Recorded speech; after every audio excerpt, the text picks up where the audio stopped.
The sorrow of Srch. It is told also of King Kanzar how he bowed very low unto the gods of old. None bowed so low unto the gods of old as did King Kanzar.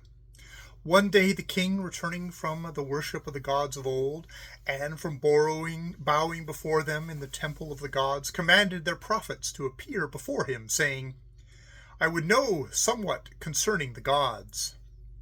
Then came the prophets before King Kanzar, burdened with many books, to whom the king said, It is not in books.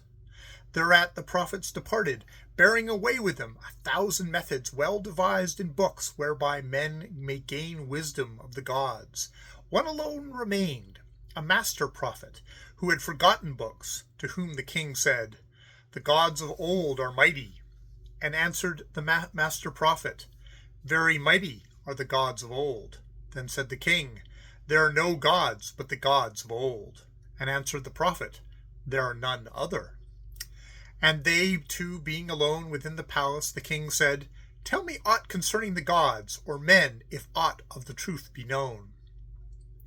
Then said the master prophet, Far and white and straight lieth the road out to knowing, and down it in the heat and dust go all wise people of the earth. But in the fields before they come to it, the very wise lie down, or pluck the flowers, by the side of the road to knowing. O king, it is hard and hot, stand many temples, and in the doorway of every temple stand many priests, and they cry to the travelers, that weary of the road, crying to them, This is the end.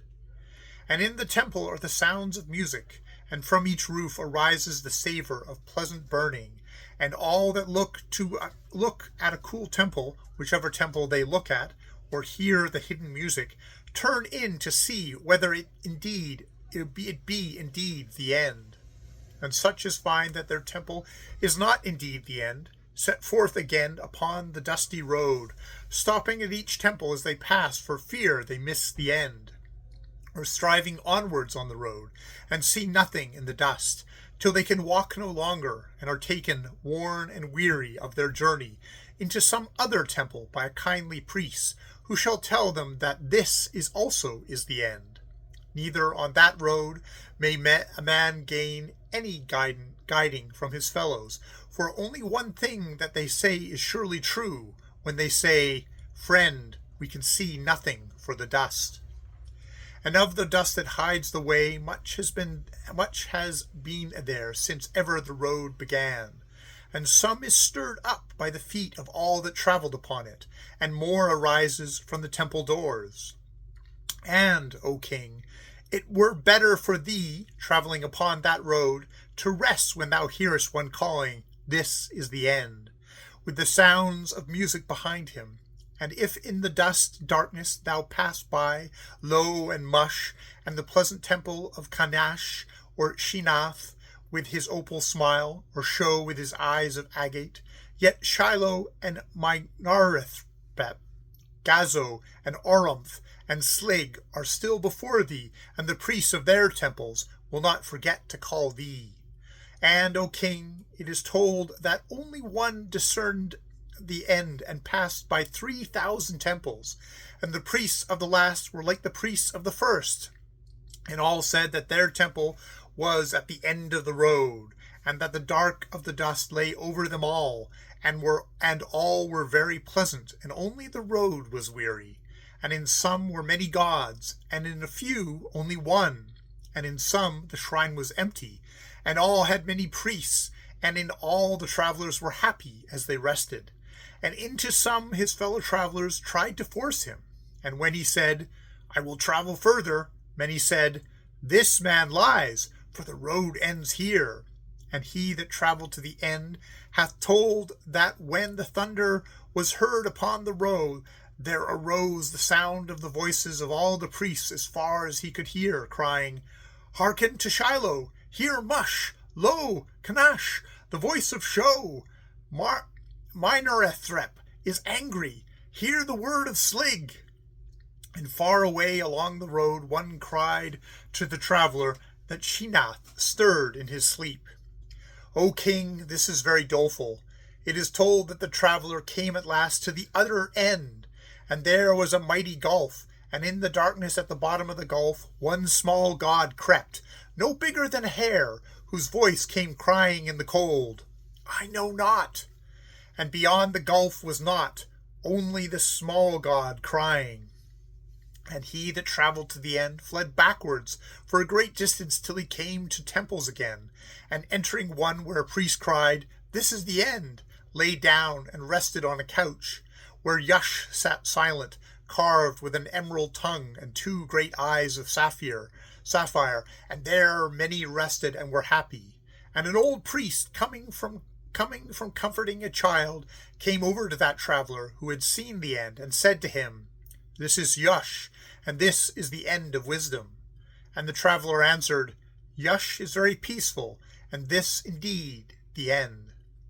O king, wouldst thou hear more? And the king said, I would hear all. And the master prophet answered, There was also another prophet, and his name was Srrch, who had such reverence for the gods of old that he became able to discern their forms by starlight as they strode unseen by others among men.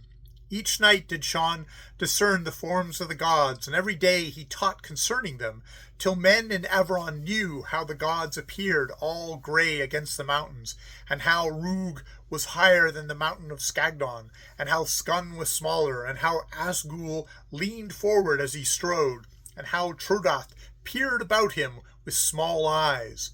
But one night, as Srrch watched the gods of old by starlight, he faintly discerned some other gods that sat far up the slopes of the mountains in the stillness behind the gods of old.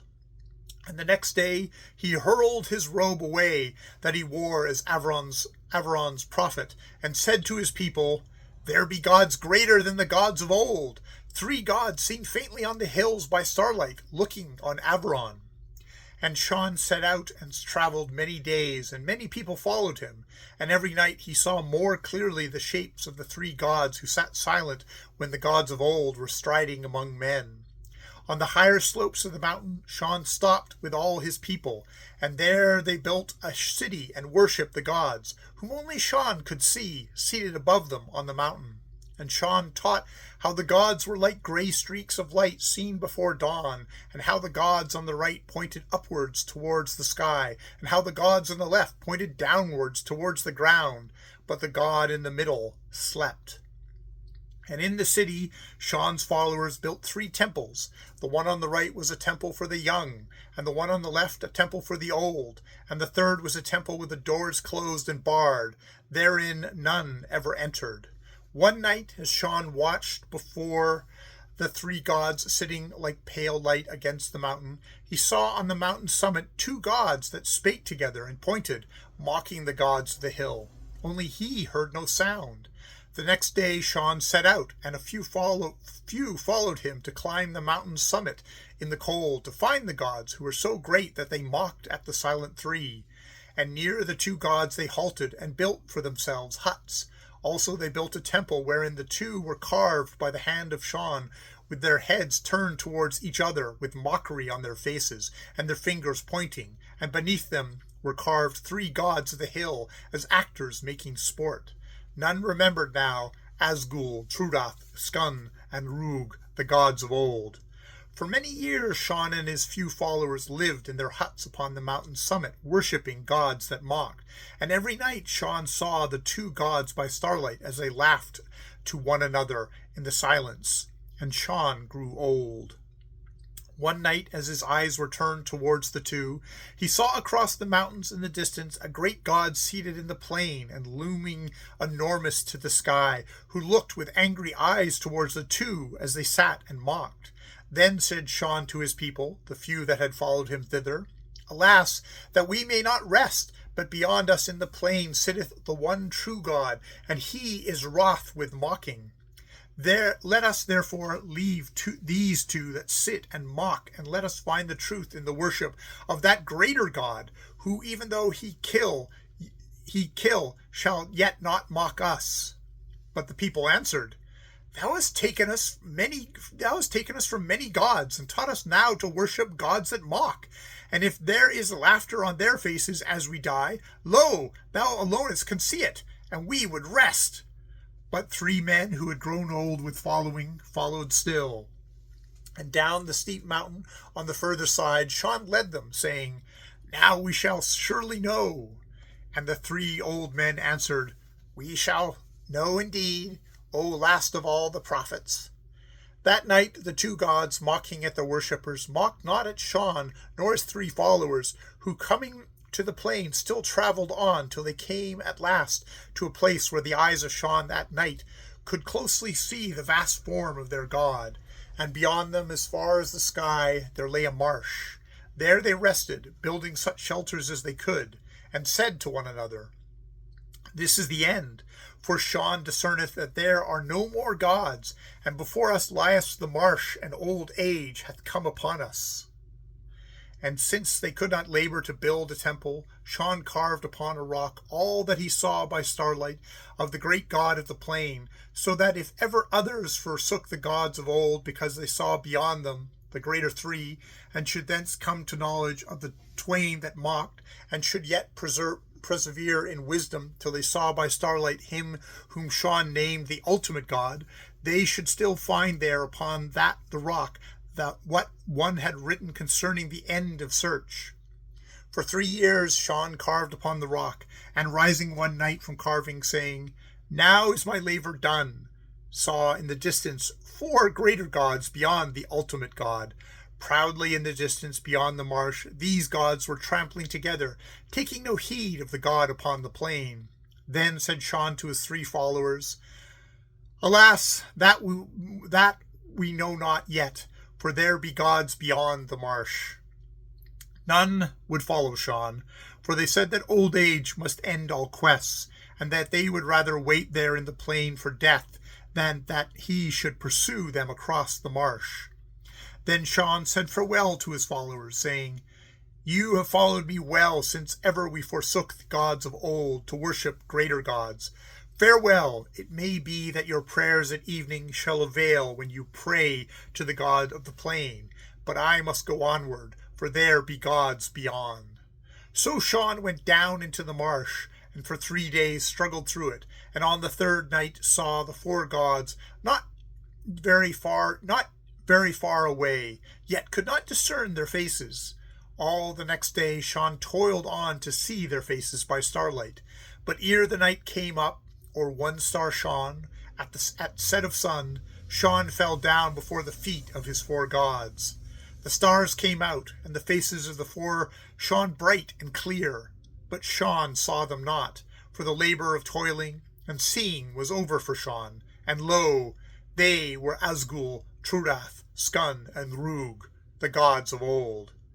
Then said the king, It is well that the sorrow of Srch cometh only to the wise, for the wise are very few. Also the king said, Tell me this thing, O prophet, who are the true gods? The master prophet answered, Let the king command.